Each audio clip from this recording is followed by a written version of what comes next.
Good morning, ladies and gentlemen.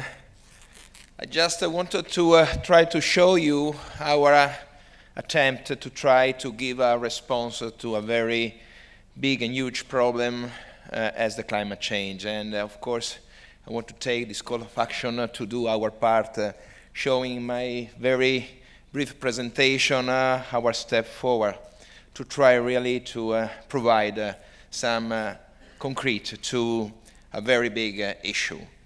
So, of course, we have already mentioned this call to action because really the time is running out and we cannot stay and just see. The reason of that is that talking about climate change is not talking about the future, but is really talking about the present, because the effects of the climate change are already visible, not only in the coffee sector, but in a lot of agricultural sectors. And we are talking, of course, about drought, about continuous rains, about tropical rains, frost, of course, storms, floods, all events that really can affect dramatically, with a great impact, our coffee supply chain.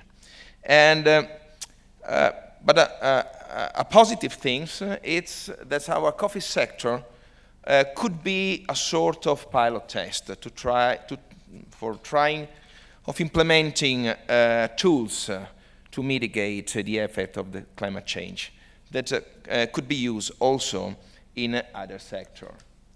And of course, this is just some example of the dramatic effect of the climate change that already we all experimented. First of all, the drought followed by excessive rains in Colombia in 2009 and 2010. Of course, number two, the high temperature and humidity in Central America in 2013 contributed, of course, to the spread of the Rho-Fiera fungus. And last but not least, the drought in 2014 in Southern Minas that reduced the crop by 30%. And of course, the consequence of that is that these effects are not just impacting on the farmers, but on the communities of farmers, and in some cases, on countries that rely on the coffee business. What are the effects of the climate change in the coffee market? I selected 5 just to remember them to you. And I think the most important is less abundant crops.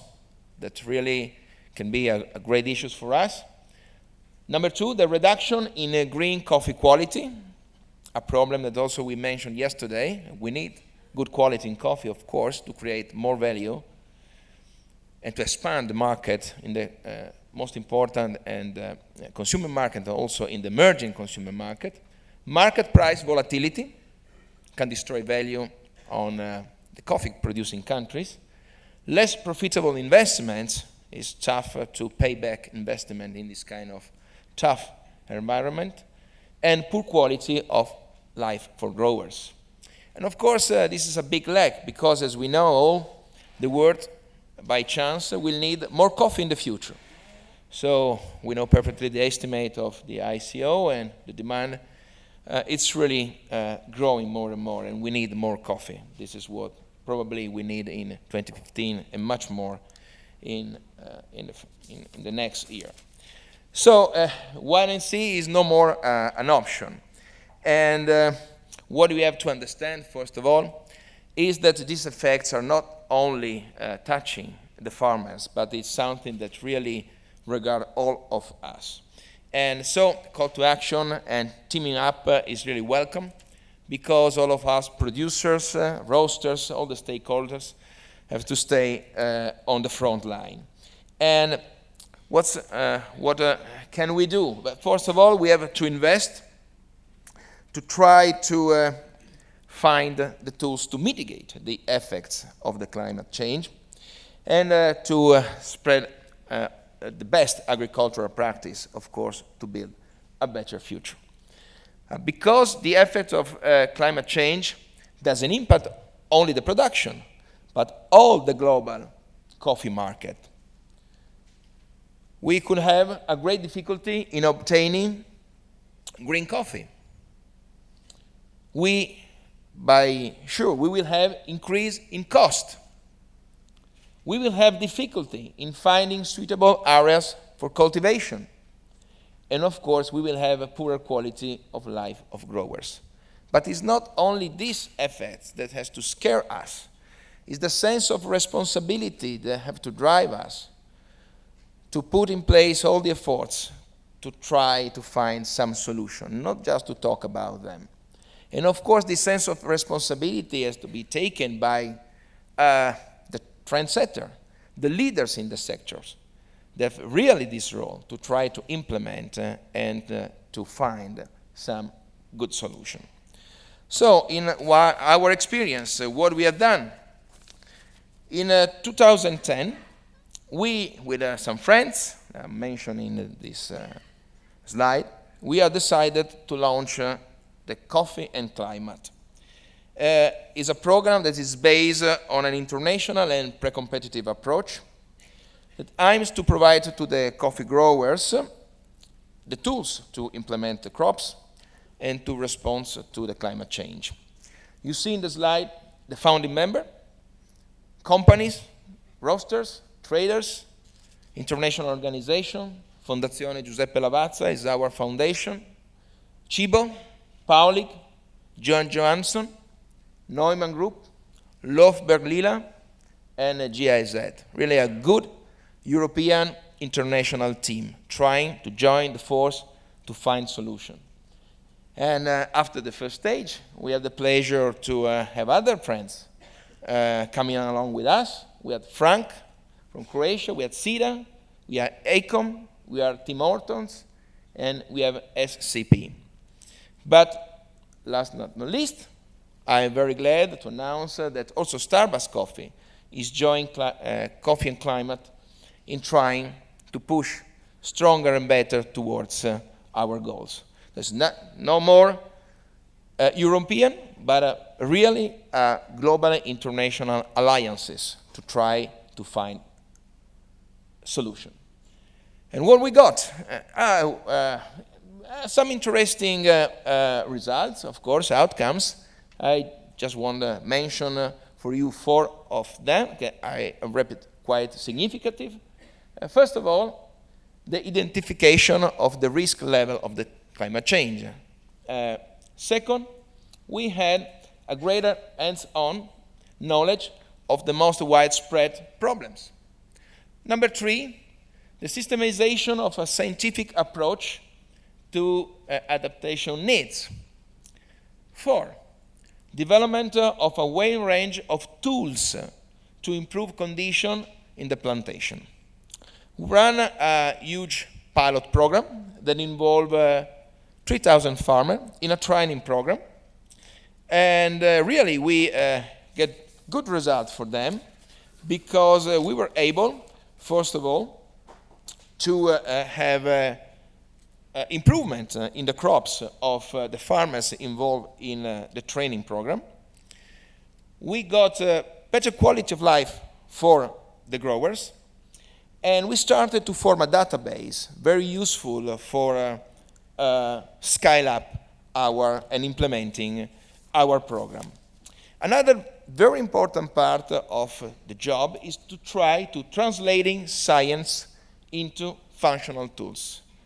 This is not a simple job because we want to make our outcomes available to a large range of users and try, of course, to translate scientific in something simple to apply on the field. So for this reason, in the slide, you see an example of our Coffee and Climate Toolbox. That is a digital platform which ensure free access to our best practices, example, guidelines, informative material, and all the latest scientific discovery. The platform, of course, is open to everybody that love to have access to it, and to learn more about our approach. We, of course, didn't rely only on our assessment. We asked also to an external auditor to assess the results of our activity. And these results have also been confirmed by UNIC. This is the German advisory firm that we have selected to assess the first phase of our program. I just selected for you 3 important conclusions that we got from UNIC. So they assessed our positive impact for the coffee growers. That makes, of course, us very happy because this was one of the main goals we set.